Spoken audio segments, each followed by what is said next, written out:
আসসালামু আলাইকুম।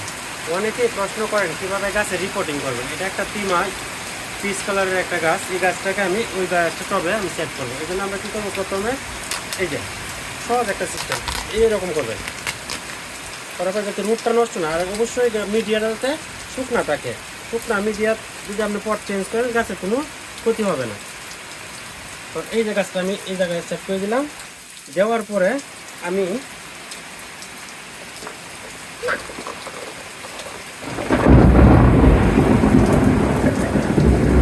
এই যে বৃষ্টির মধ্যে রিপোর্ট করতেছি, আমার মিডিয়া বানানো ছিল, এই মাটিগুলা দিব এভাবে।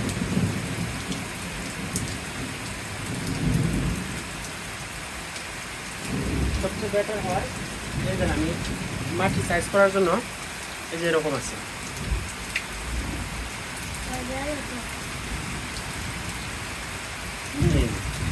মোটামুটি ভাবে আমার পটটা সেট হয়ে গেল। এই যে মোটামুটি পরবর্তী আমি একটা সাপোর্ট একটা কাঠি দিয়ে সাপোর্ট দিয়ে দিব। তো গাছটা একটু বড়, কাঠির একটু সাপোর্ট দরকার। এই সাপোর্টটা দিয়ে তারপরে আমি একটা বাদ দিয়ে দিলাম। পরবর্তী পানিটা দিলেই যথেষ্ট কাজ। মোটামুটি এইভাবে যদি আপনি রিপোর্ট করেন তো গাছের মাটামাটি সুন্দর শেপ আসবে। সহজে কিন্তু গাছটা আমার বাবুই বলতেছে গাছটা সহজ, আপনারাও পারবেন ইনশাল্লাহ। এবার দিলে একটু পানিটা দিলে মোটামুটি কিন্তু গাছের এই দেন কতগুলা গাছ, এই গাছগুলো সবগুলো জ্বালানি সবগুলো গাছে কিন্তু আজকে রিপোর্ট করা। এইভাবে আমি রিপোর্টগুলো করছি, আপনারাও এইভাবে কাজগুলো করবেন। ধন্যবাদ সবাইকে।